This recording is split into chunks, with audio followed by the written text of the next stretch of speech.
आम् तत्र एवमस्ति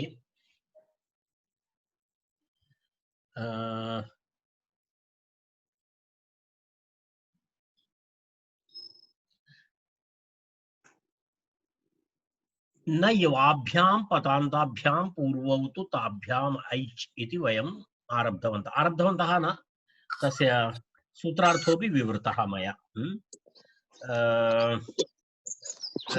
न पदान्ताभ्यां पदान्ताभ्यां यकार वकाराभ्यां परस्य न वृद्धिः इति अर्थात पदान्ताभ्यां यकार वकाराभ्यां परस्य न वृद्धिः यत्र उपसर्गादिकं भवति उपसर्गयोगेन यत्र पदं भवति यदा व्यासः इति उदाहरणं तत्र व्यासः इति पदस्य निष्पत्तिः अस्ति वेदव्यासः इति अस्ति पूर्णशब्दः वेदव्यासः इति तस्य एकदेशः व्यासः तत्र वि उपसर्गः अस्ति अस् धातुः अस्ति तदा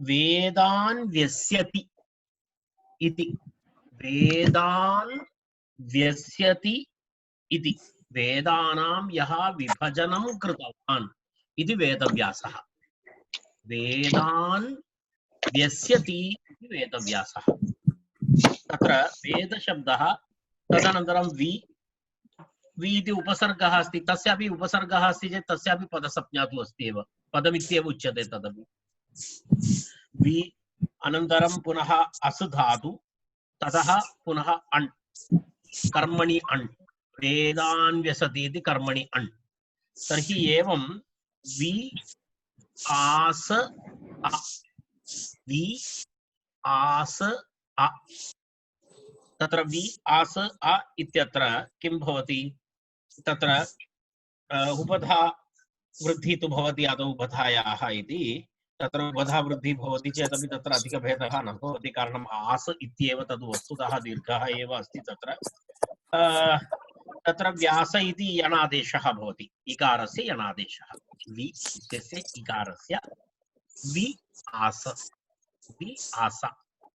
इकारस्य यणादेशः तर्हि किं भवति इकारस्य स्थाने यकारः भवति चेत् व्यास इति शब्दः व्यासः वेदव्यासः वेदान् व्यस्यति इति वेदव्यासः तत्र वेदशब्दस्य लोपः पूर्वपदस्य लोपः पूर्वपदस्य तत्र लोपः भवति किमर्थम् इत्युक्ते यदा तत्र नामैकदेशग्रहणम् इति अस्ति नामैकदेशग्रहणम् इति अनुमतमस्ति देवदत्तो दत्तेति सत्यभामा भामेति महाभाष्ये अस्ति देवदत्तः दत्तः इत्युच्यते देवदत्तः वयं सामान्यतः अस्माकं सामान्य व्यवहारे एवं भवन्ति नामैकदेशग्रहणं तु सर्वदा भवत्येव यदा भवतां मित्राणामपि यदि नामैकदेशग्रहणं तु भवति एकैः पूर्णनामस्यां तत् किं भवन्तः जानीयुः अहं तु इदानीं न स्मरामि नामैकदेशग्रहणम् इति यदा भवन्तः तु जानन्ति सत्यभामा इति कस्याश्चित् नाम अस्ति चेत् भामे इति वयम् आह्वयामः ताम् एवं तादृशप्रयोगाः भवन्ति अस्तु तर्हि व्यासः इति शब्दः तर्हि व्यास इति शब्दस्य किं भवति तत्र व्यासशब्दात् कः व्यासस्य अपत्यम् इत्यर्थे किं भवति अत इञ्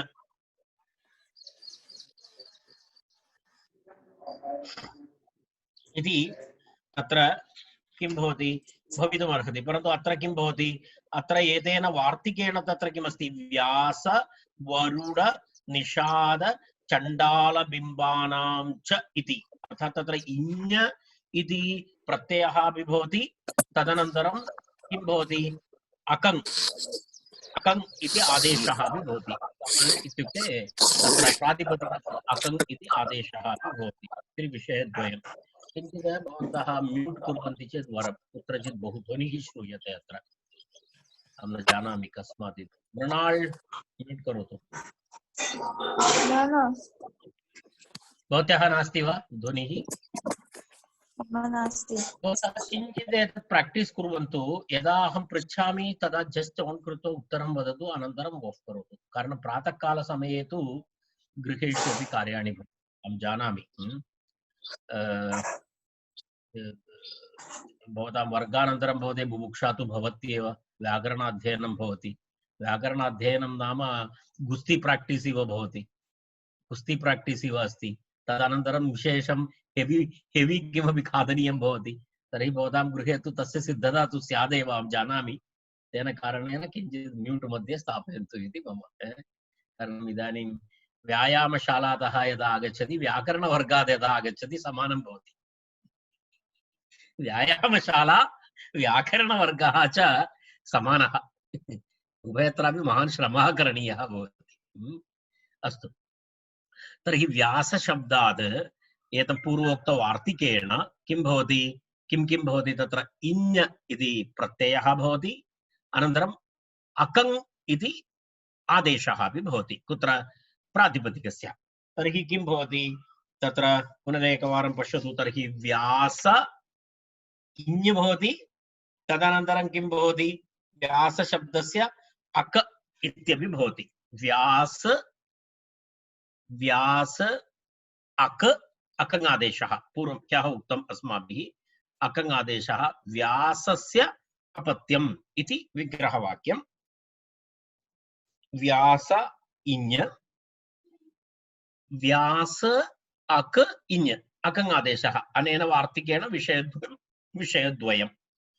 एकं तु इञ् प्रत्ययः, अकङ् आदेशः। अकङ् मध्ये ङकारस्य इत्संज्ञालोपः, अकारस्य अपि इत्संज्ञालोपः। तर्हि तत्र अवशिष्यते अक्। सो व्यास अक् इञ्। इदानीम् अनेन सूत्रेण किम् उक्तम्? अस्य सूत्रस्य अर्थः अस्ति पदान्ताभ्यां इदानीं वस्तुतः किं करणीयमस्ति? ञकारः इत्यस्ति, तर्हि आदिवृद्धि भवितुमर्हति। आदिवृद्धि इति तत्र दीर्घाकारः अस्ति एव, परन्तु पर्जन्यवत् तत्र लक्षणेन तत्र वृद्धिः तु भवति एव। परन्तु इदानीम् अस्मिन् सूत्रे एवमुच्यते, तस्य वृद्धेः पूर्वं पदान्ताभ्यां यकार वकाराभ्यां परस्य, तत्र व्या इति अस्ति, तत्र वि इति पूर्व उपसर्गः अस्ति, तस्यापि पदत्वं तु अस्ति एव। तर्हि वि इति तस्माद् यः यकारः भवति, वि व्य इत्यत्र यः यकारः भवति, तस्य यकारात् पूर्वस्य किं भवति? यकार वकार यकारात् पूर्वस्य किं भवति? अकः। अकः किं भवति तत्र? तस्य ऐचौ इति तत्र उक्तम्। ऐचौ आगमौ स्तः। अर्थात् तत्र अकारः भवति चेत् तत्र किं भवति? यकारात् पूर्वं तत्र किं भवति? ऐ इति तत्र आगमः भवति। वकारात् पूर्वं तत्र किं भवति? सूत्रार्थम् एकवारं पूर्णं पश्यतु। किन्तु ताभ्यां पूर्वो क्रमाद् ऐचौ आगमौ स्तः इति सूत्रार्थः। अर्थात् यकार वकाराभ्यां परस्य न वृद्धिः। व्या इति अस्ति। व पश्यतु, तत्र व य आ इति तत्र स्वरः अस्ति, तस्य वृद्धि भवितुमर्हति, कारण आदिवृद्धि तद्धिदेष्वचामादेः इति। अनेन सूत्रेण तस्य वृद्धेः निषेधः। पदान्ताभ्यां यकार वकाराभ्यां परस्य न वृद्धिः। परन्तु किं भवति पुनः? किन्तु ताभ्यां पूर्वौ, अर्थात् यकार वकाराभ्यां पूर्वौ किं भवति? यकारात् पूर्वं ऐ इति आगमः, वकारात् पूर्वं किं भवति? औ इति आगमः। ऐचौ। ऐचौ इत्युक्ते ऐकारः औकारः। ऐच् ऐकारः औकारः। तर्हि यकारात् पूर्वं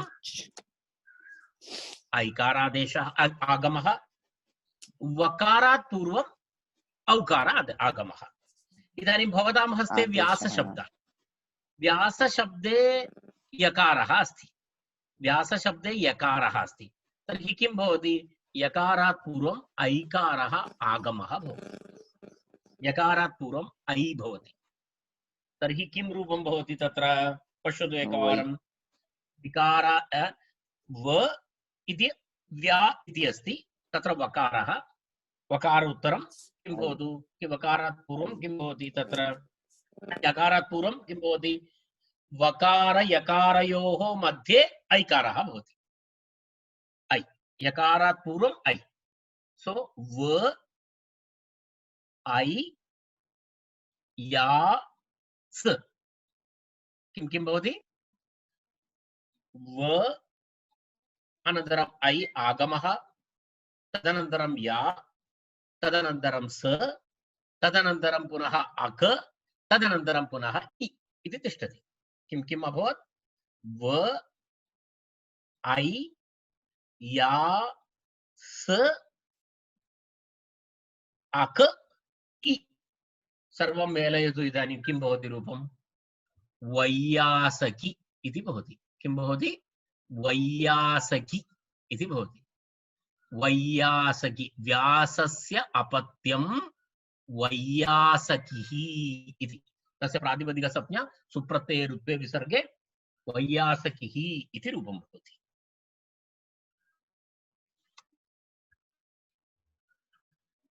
स्पष्टं? वैयासकिः इति। अग्रे गच्छामः। स्पष्टम् अभवत् खलु?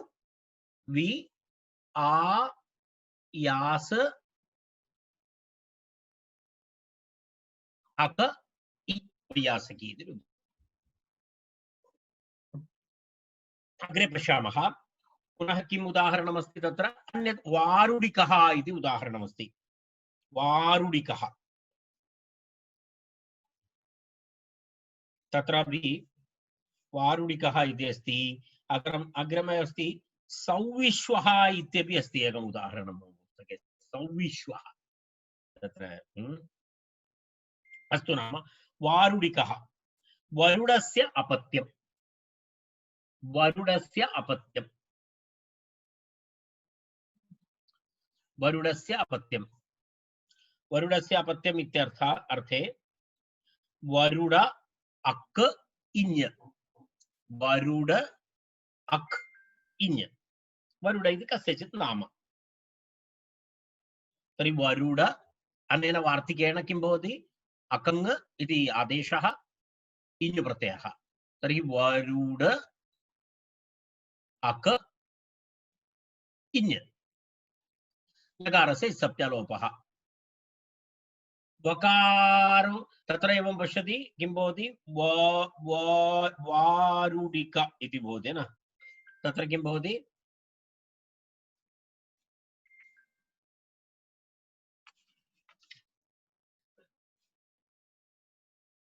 वारुडिकः इति भवति।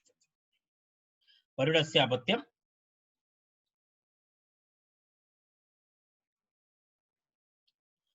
तत्र एवमेव अन्य उदाहरणानि सन्ति। तत्र पूर्वोक्तनियमाः तत्र न भवन्ति। तत्र पदान्तत्वम् इत्यादिकं नास्ति, इञ् प्रत्ययः भवति तत्र।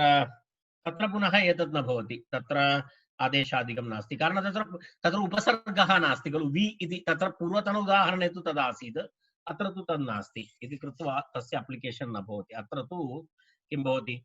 अकङ् भवति, अनन्तरम् एतद् भवति। तत्र एतस्य सूत्रस्य प्रवृत्ति न भवति। न युवाभ्यां पदान्ताभ्यां पूर्वौ तु ताभ्याम् ऐच्छिति न भवति। तेन कारणेन एतस्य उदाहरणं। परन्तु भवताम् अहम् एकम् उदाहरणं वदामि।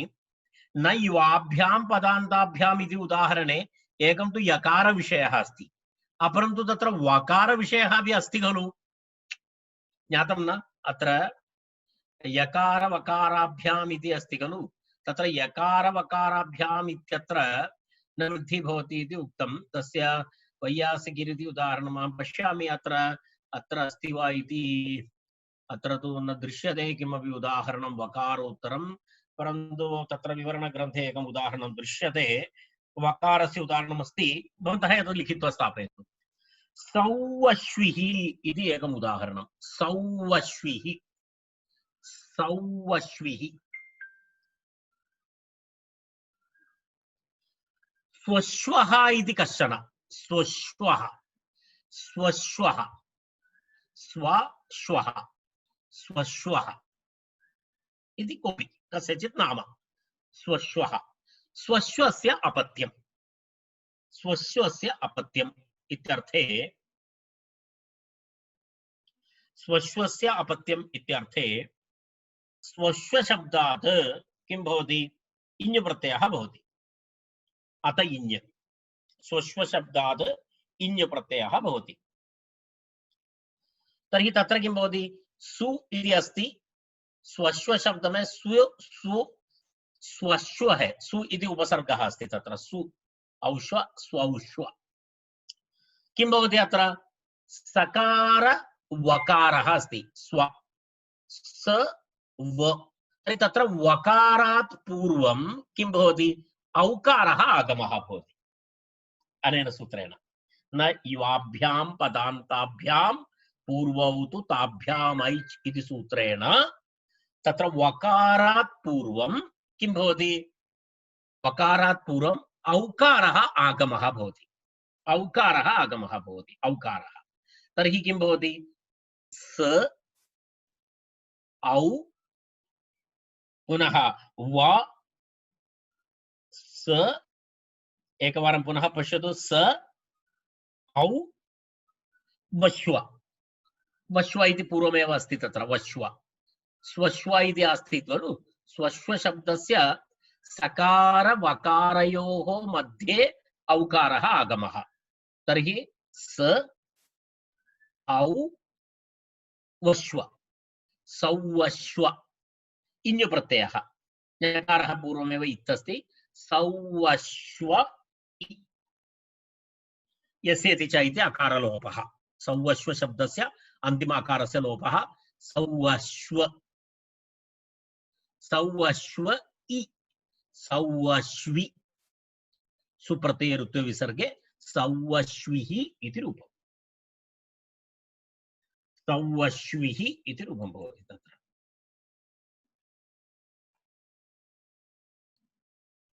सौवश्विः इति रूपं भवति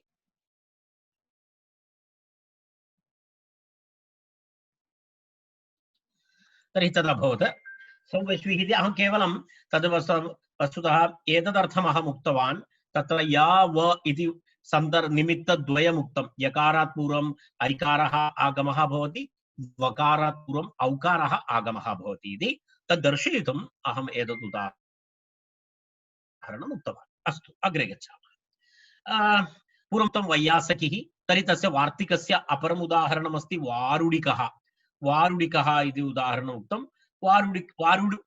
वारुडकी इति वारुडकी वरुडस्य अपत्यम् एते सर्वे पुरातननामानि बहु कठिनानि नामानि भवन्ति वरुड वरुड इति शब्दः वरुडस्य अपत्यम् अत्र न युवाभ्याम् इति विषयः नास्ति अत्र किमर्थम् इत्युक्ते तत्र तथा सन्दर्भः नास्ति निमित्तं नास्ति तेन कारणेन साक्षात् वार्तिक डैरेक्ट् वार्तिकं किमस्ति वरुडस्य अपत्यम् इत्यर्थे अकङ् इति प्रातिपदिकस्य आदेशः इञ् प्रत्ययः सो वरुड इञ् वरुड अक् इञ् वरुड वरुड अक् इञ् आदिवृद्धि वारुड अक् इ वारुड अक् इ मिलित्वा वारुडगी वारुडगी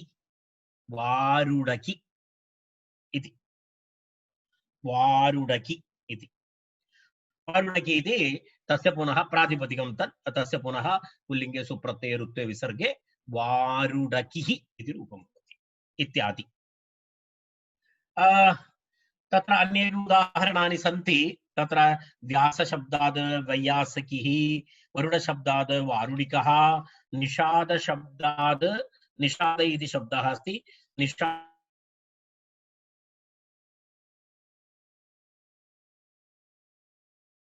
अपत्यमिति चाण्डालकिः तदनन्तरं पुनः किमस्ति अग्रिमं बिम्बः बिम्बः बिम्बस्य गोत्रापत्यम् इत्यर्थे किम् उदाहरणमस्ति बैम्बिकः वैम्बिकः इति उदाहरणमस्ति। वैम्बिकः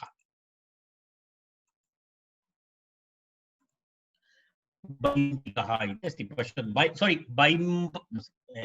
वैम्बकी वैम्बकी इति बिम्बकः बिम्बशब्दः बिम्बशब्दस्य बिम्बस्य अपत्यं इति वैम्बकी वैम्बकी इति उदाहरणम्। एवम् अग्रे गच्छामः इदानीं पारुडिगी अग्रिमं सूत्रं गोत्रे कुञ्जादिभ्यः सूत्रं किञ्चित् कठिनमस्ति, सम्यक् दृष्ट्वा उच्चारणं करणीयं। गोत्रे कुञ्जादिभ्यः स्फञ् इति प्रत्ययः। पश्यतु सूत्रं पश्यतु, किञ्चित् उच्चारणं किञ्चित् कठिनं भवति। पश्यतु प्रत्ययः कथम् उच्चार्यते, कोऽपि उच्चारणं करोति?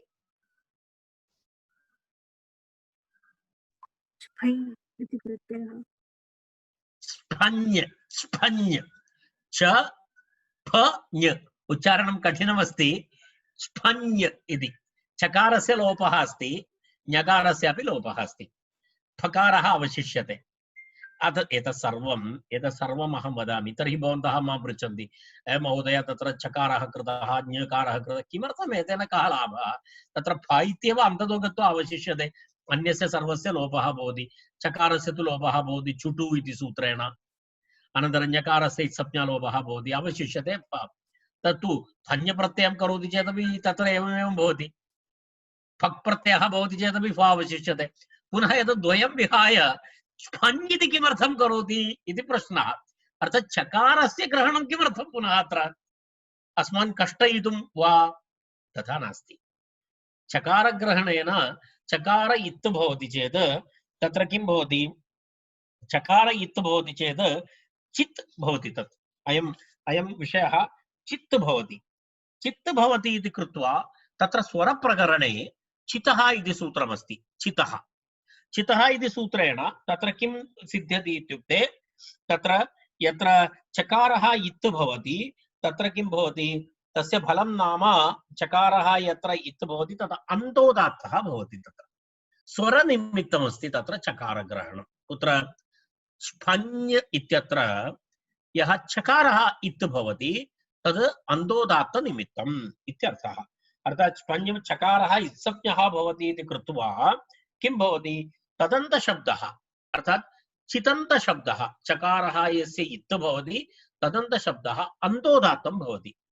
तत्र अन्तोदात्त आदि विषयः व्याकरणशास्त्रे बहु महत्त्वपूर्णः।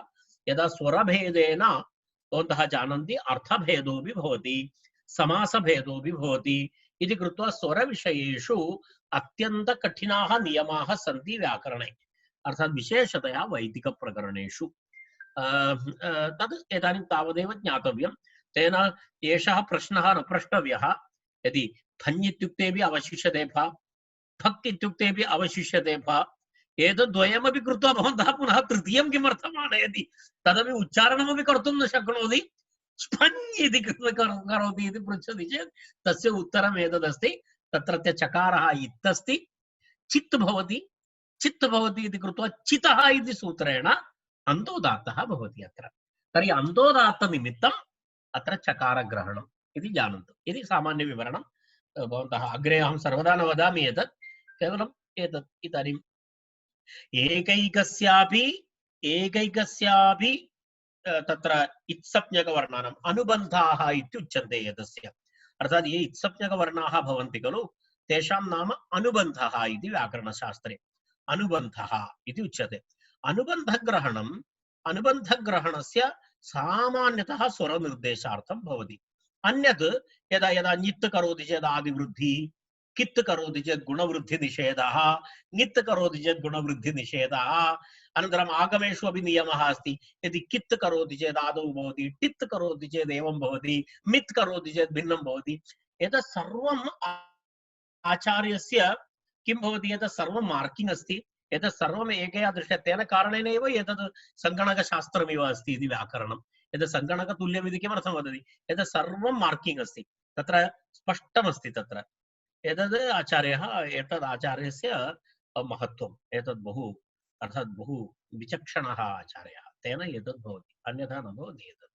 अस्तु, गोत्रे कुञ्जादिभ्यः स्पञ् गणः द्रष्टव्यः, कुञ्जादिगणः भवति। कुञ्जादिगणे पठितशब्देभ्यः कुञ्जादिगण ह्यः अपि उक्तवान्, किञ्चित् गणपाठं स्थापयतु गणे, कारणं ह्यः अपि कश्चन गणः आगतः आसीत्, भवन्तः कोऽपि तत्र किञ्चित् वालण्टियर्लि करोति तर्हि अन्येभ्यः अपि तद् लाभाय भवति। गणविषयक किञ्चित् गणपाठः। तत्र कुञ्जादिगणः अस्ति, कुञ्जादिगणेपि किं किं भवति तत्र। ह्यः वयं किं गणं दृष्टवन्तः, किञ्चित् दीर्घगणः आसीत्, कः आसीत्?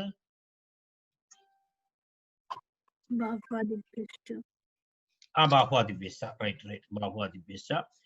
तदनन्तरं पुनः बाह्वादिभ्यश्च अनन्तरं कुञ्जादिगणः अस्ति। कुञ्ज, ब्रघ्न, शङ्ख, भस्मन्, गण, लोमन्, शठ, शाक, शुण्ड, विपाश, स्कन्द, स्कम्भ इति शब्दाः गणे स्थापयन्तु। कोऽपि तद् यस्य हस्ते टेक्स्ट् अस्ति ते कृपया तद् गणे स्थापयन्तु। बाह्वादिभ्यश्चापि स्थापयतु।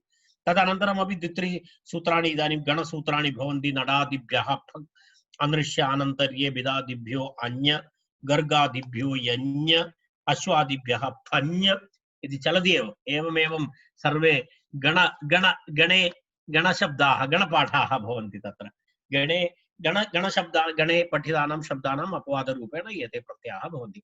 तर्हि कुञ्जादिगणपठितशब्देभ्यः गोत्रार्थे स्फञ् प्रत्ययः भवति, स्फञ् प्रत्ययः भवति इत्यर्थः। तदेव तत्र किं भवति, तत्र इतोपि तत्र गोत्रे कुञ्जादिभ्यः स्फञ् इति। पुनः तेन सह मिलित्वा एकम् अपरं सूत्रमपि अस्ति, तदपि पठित्वा तदनन्तरं वयम् उदाहरणं प्रति गच्छामः। अग्रिमं सूत्रमस्ति। तर्हि एतत् गोत्रे कुञ्जादिभ्यः स्पञ् इति अभवत्, तस्य अपत्यं तथिताः ज्ञाप्रातिपदिकात् इत्यादि सर्वं भवति। अर्थात् सूत्रस्य अग्रिमसूत्रेण सह अपि एतस्य सम्बन्धः अस्ति।